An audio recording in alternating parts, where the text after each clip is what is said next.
नमस्कार दोस्तों, मैं जुगल किशोर आज फिर एक नए एपिसोड को लेकर हाजिर हुआ हूँ। दोस्तों, अपराध की कहानी को शुरू करने से पहले आप सब एक ही विनती है।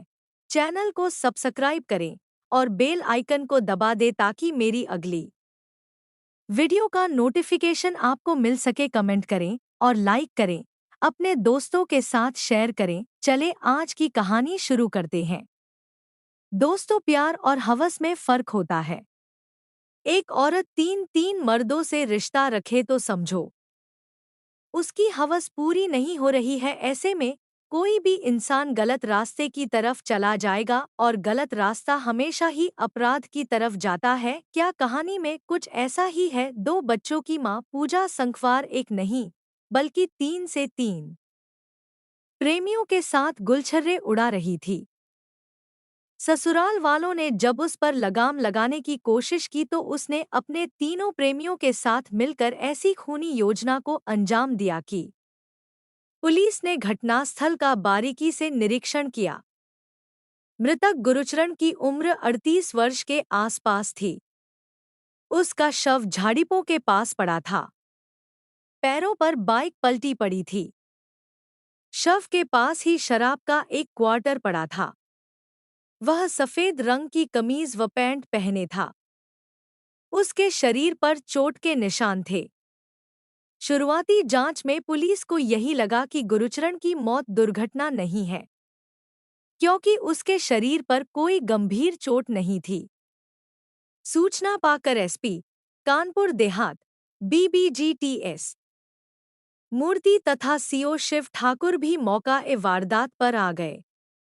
उन्होंने मौके पर फोरेंसिक टीम को भी बुला लिया। उस दिन जुलाई 2024 की 26 तारीख थी। सुबह से ही आसमान में काली घटाएं छाई थी। पुरविया की ठंडी हवा भी चल रही थी। ऐसे सुहावने मौसम में मनकापुर गांव का युवक जसवंत अपने कंधों पर दोनों हाथों से लाठी टिकाए कोई गीत गुनगुनाता हुआ और मस्ती में झूमता हुआ अपने खेत की ओर जा रहा था।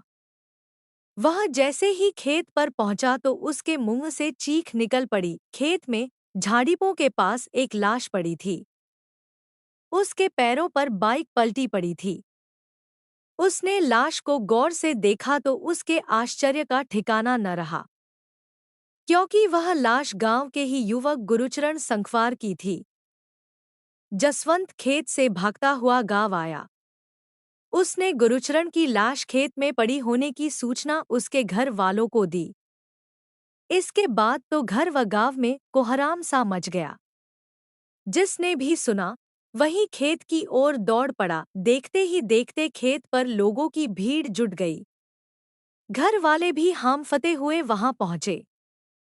लाश देखकर मृतक की पत्नी पूजा छाती पीट पीट कर रोने लगी। मां रानी देवी भी जवान बेटे का शव देखकर फफक पड़ी। इसी बीच किसी व्यक्ति ने इसकी सूचना कानपुर देहात के थाना मंगलपुर पुलिस को दे दी। एसएचओ संजय कुमार गुप्ता ने इस सूचना से वरिष्ठ पुलिस अधिकारियों को अवगत कराया। फिर सहयोगी पुलिसकर्मियों के साथ घटनास्थल पर पहुंच गए। सीओ शिव ठाकुर ने मौके पर मौजूद मृतक के घर वालों से पूछताछ की। मृतक की पत्नी पूजा देवी इस बात से सहमत थी कि उसके पति की मौत दुर्घटना है, लेकिन उसके भाई राजकुमार व मां रानी देवी को शक था कि गुरुचरण की हत्या की गई है। गुरुचरण की हत्या हुई या उसकी मौत दुर्घटना में हुई, इसका पता तो पोस्टमार्टम रिपोर्ट से ही चल सकता था। इसलिए पुलिस ने घटनास्थल की जरूरी कार्रवाई पूरी कर गुरुचरण के शव को पोस्टमार्टम के लिए जिला अस्पताल माती भिजवा दिया। राजकुमार ने क्यों जताया भाभी के ऊपर हत्या का शक? शाम 6 बजे एसएचओ संजय कुमार गुप्ता गश्त पर निकलने वाले ही थे, तभी कांस्टेबल अशोक त्रिपाठी मृतक गुरुचरण की पोस्टमार्टम रिपोर्ट लेकर उनके पास पहुंचा। उत्सुकतावश संजय कुमार गुप्ता ने पोस्टमार्टम रिपोर्ट पढ़ी तो चौंक पड़े, क्योंकि रिपोर्ट के अनुसार गुरुचरण की हत्या गला दबाकर की गई थी।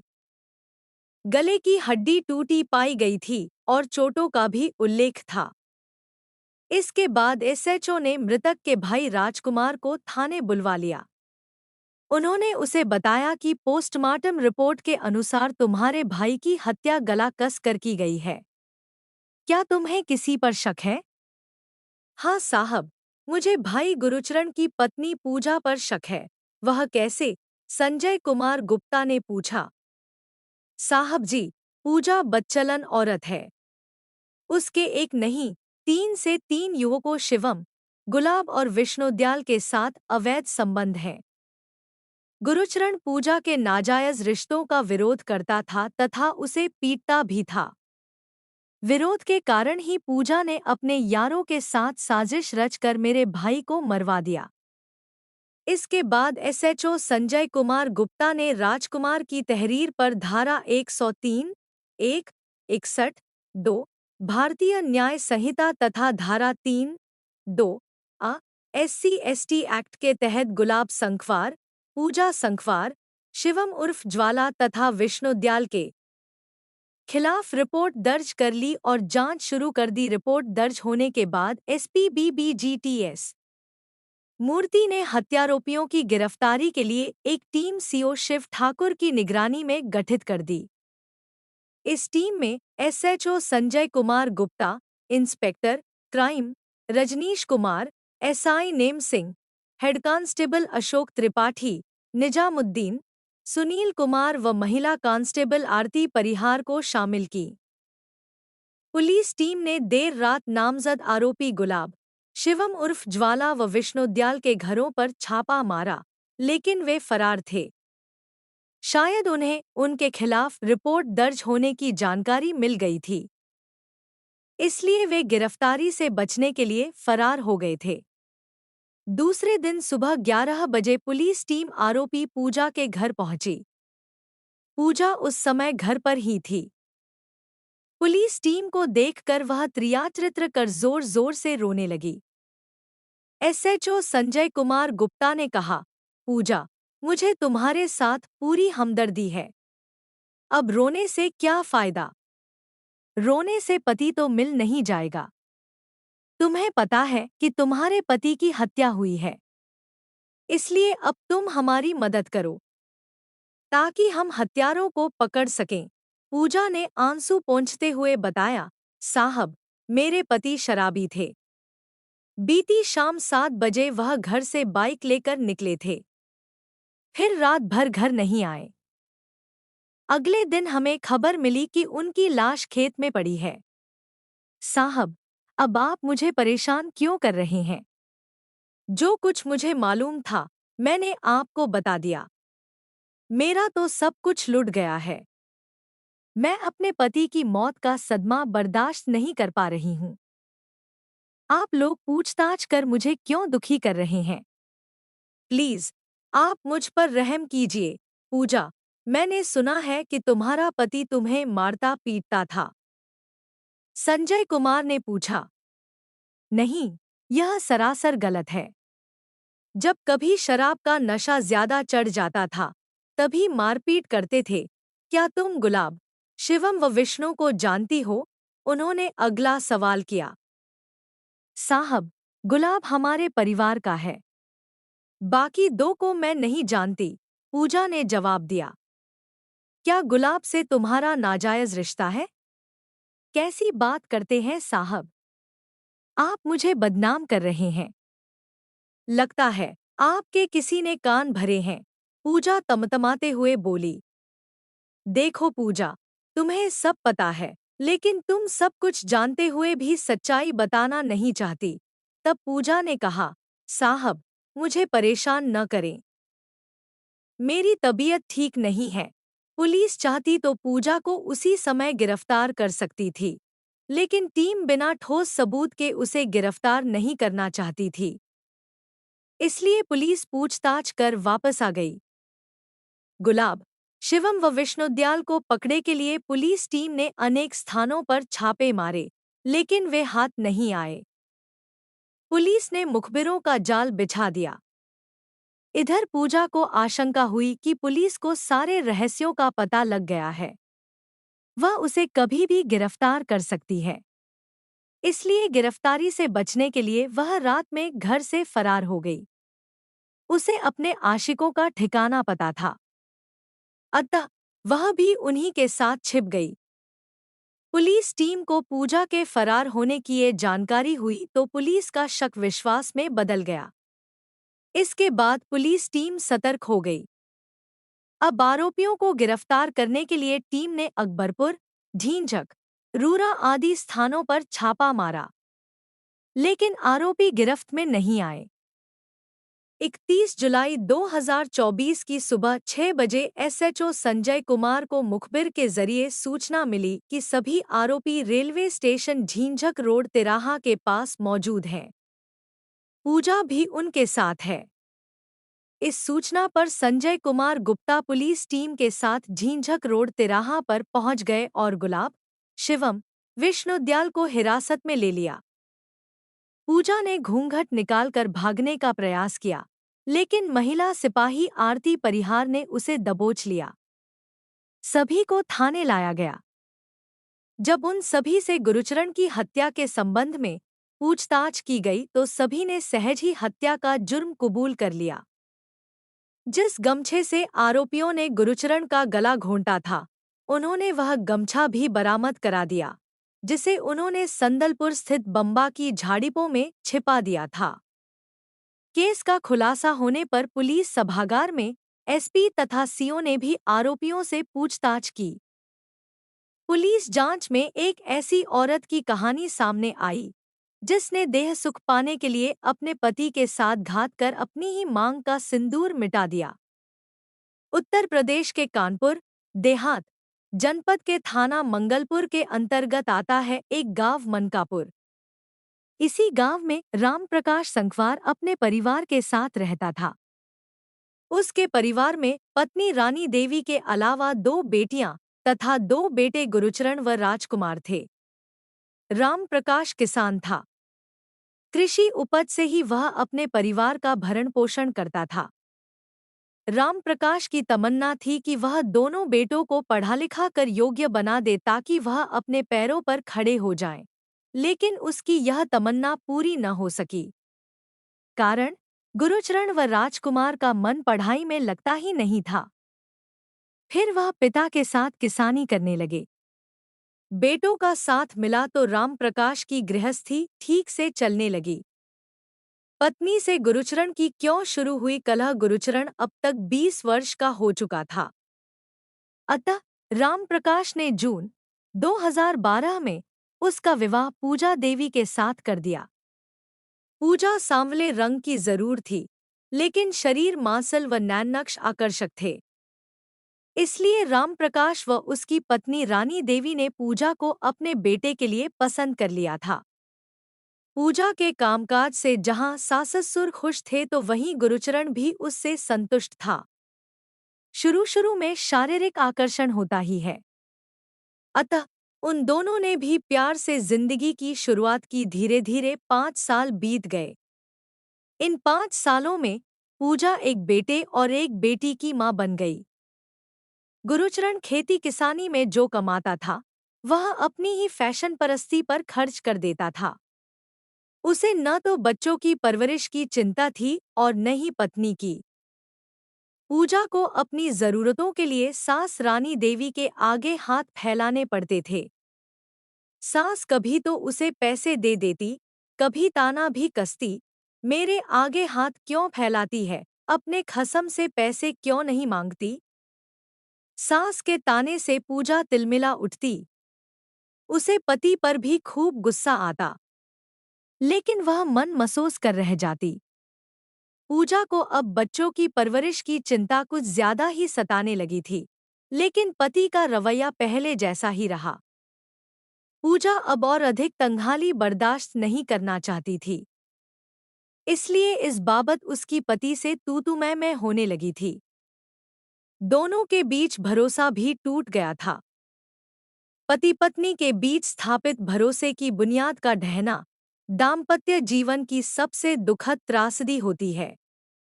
इससे गुरुचरण का परिवार भी अछूता नहीं रहा।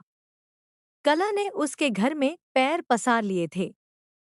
आए दिन पति पत्नी एक दूसरे से लड़ते झगड़ते नजर आते थे।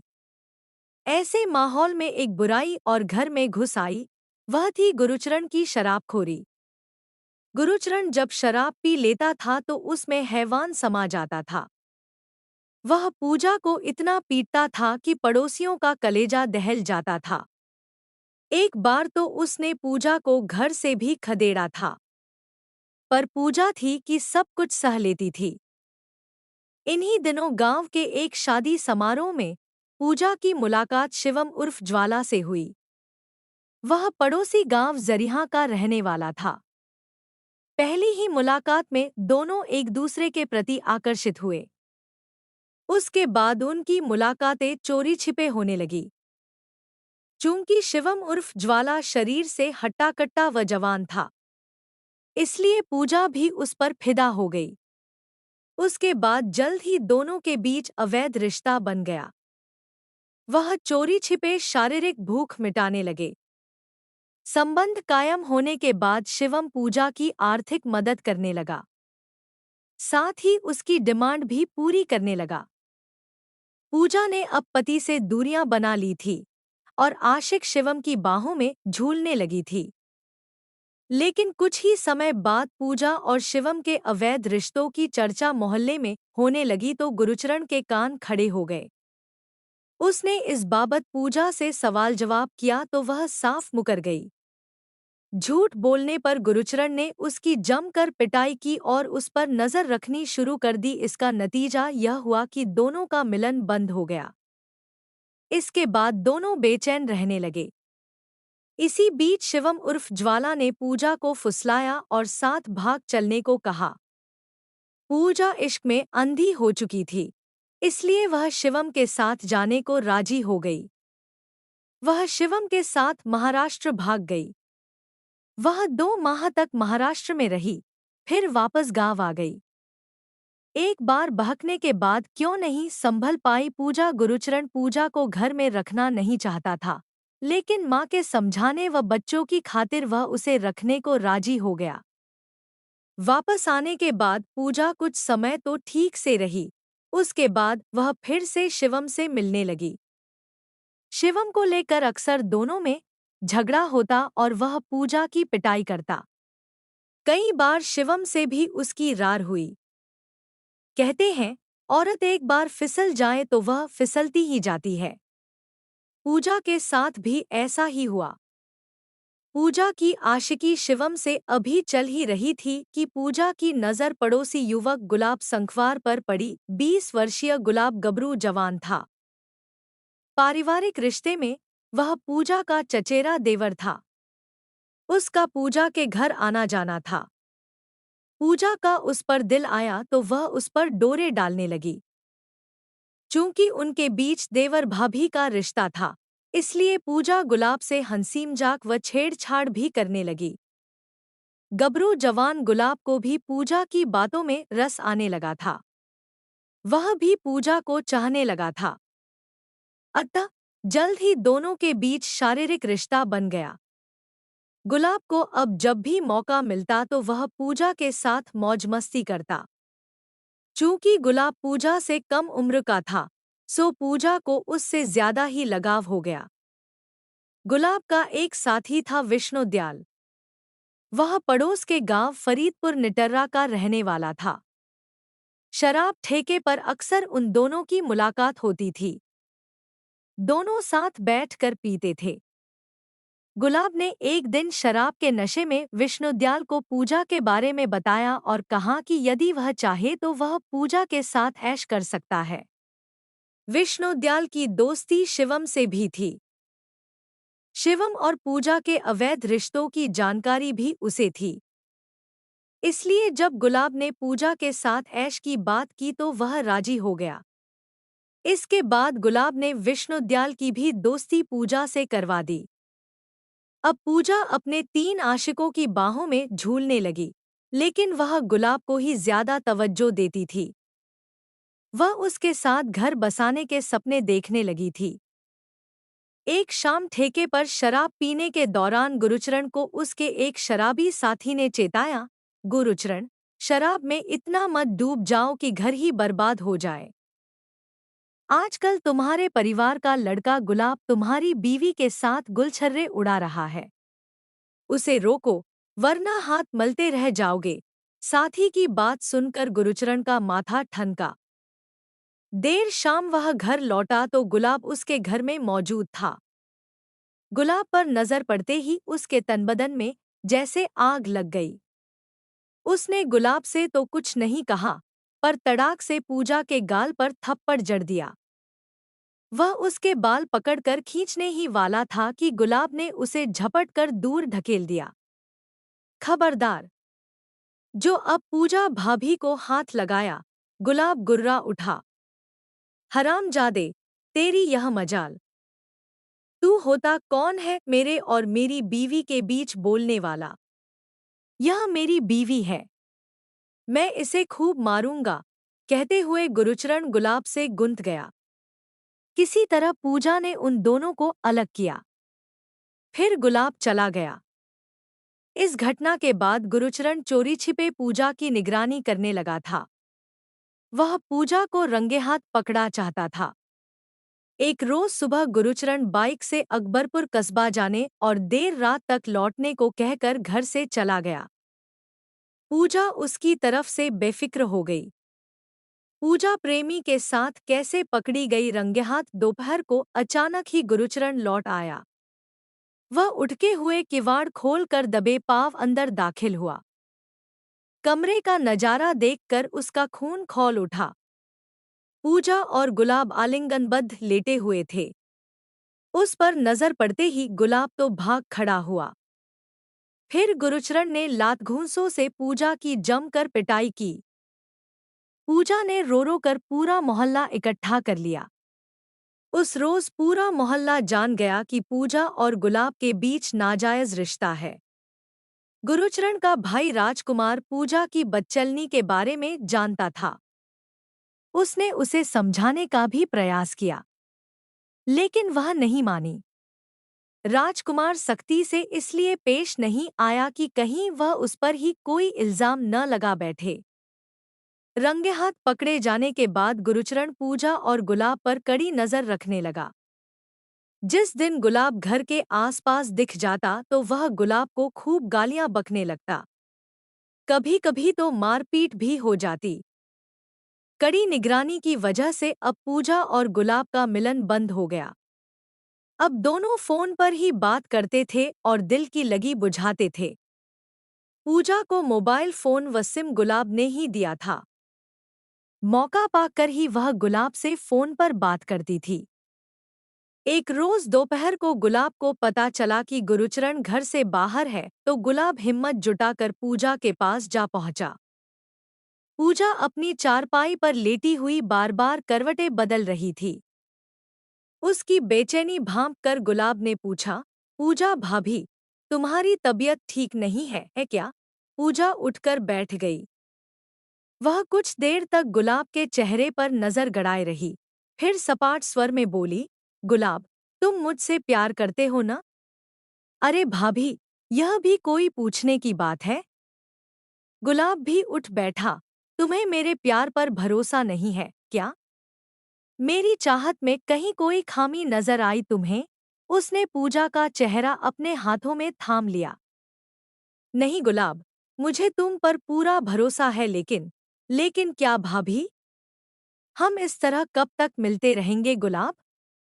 जब तक वह हरामी जिंदा है, मैं तुम्हारी पत्नी तो नहीं बन सकती। तुम्हारा मतलब गुरुचरण?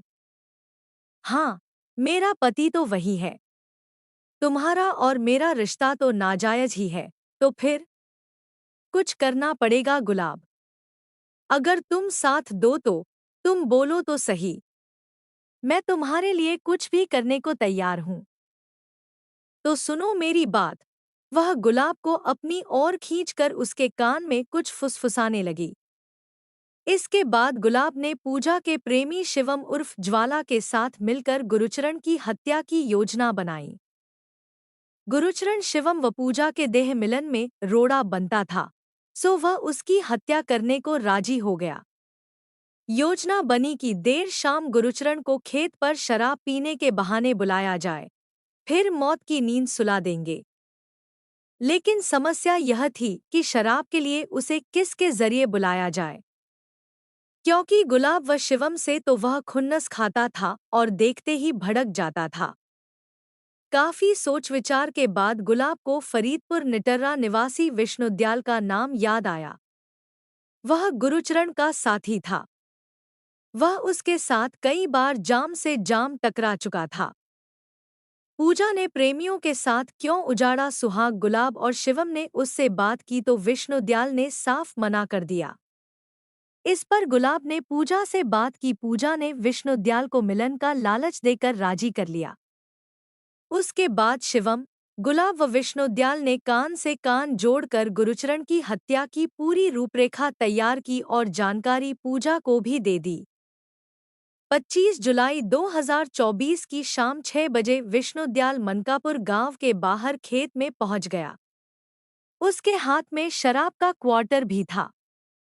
वहीं से उसने गुरुचरण से मोबाइल फोन पर बात की और शराब पीने के लिए गांव के बाहर खेत पर बुलाया। शराब का शौकीन गुरुचरण अपनी बाइक से शाम 7 बजे पहुंच गया। गुरुचरण व विष्णुदयाल आपस में बात कर शराब पीने लगे। अभी आधा घंटा ही बीता था कि गुलाब व शिवम भी वहां आ गए। गुलाब व शिवम को देखकर गुरुचरण का पारा चढ़ गया। वह उन दोनों को गाली बकने लगा। इसी समय उन तीनों ने गुरुचरण को दबोच लिया और उसे मारने पीटने लगे। जान जोखिम में देख गुरुचरण छूटने का प्रयास करने लगा। तभी विष्णुदयाल ने गुरुचरण के पैर दबोच लिए और गुलाब तथा शिवम उसका दोनों हाथों से गला कसने लगे, लेकिन वह मरा नहीं। तब उन लोगों ने उसके गले में पड़ा गमछा निकाला, फिर उसी गमछे से उसका गला घोंट दिया। हत्या करने के बाद गुलाब, शिवम व विष्णुदयाल ने गुरुचरण के शव को झाड़ियों के समीप घूरे के ढेर के पास फेंक दिया। उसकी बाइक पैरों पर उलट दी ताकि लगे मौत दुर्घटना से हुई है। शव को ठिकाने लगाने के बाद गुलाब ने फोन के जरिए पूजा को सूचना दी कि उसके पति का काम तमाम हो गया है। फिर तीनों फरार हो गए। अगले दिन 10 बजे मंगलपुर पुलिस को मनकापुर गांव के बाहर खेत पर गुरुचरण की लाश पड़ी होने की सूचना मिली। लाश को कब्जे में लेकर जांच शुरू की। जांच में अवैध रिश्तों में हुई मौत का खुलासा हुआ। पूछताछ करने के बाद 1 अगस्त 2024 को पुलिस ने हत्यारोपी शिवम उर्फ ज्वाला, गुलाब संखवार, पूजा संखवार व विष्णुदयाल को कानपुर देहात की माती कोर्ट में पेश किया, जहां से उन्हें जिला जेल भेज दिया गया। दोस्तों, अपराध कभी भी नहीं छिपता, पुलिस अपराध तक पहुंच ही जाती है। आपकी कहानी अगर अच्छी लगती तो चैनल को सब्सक्राइब करें और कमेंट करें। कल फिर आपसे मुलाकात होगी एक और नई कहानी के साथ। तब तक अपना ख्याल रखें। धन्यवाद।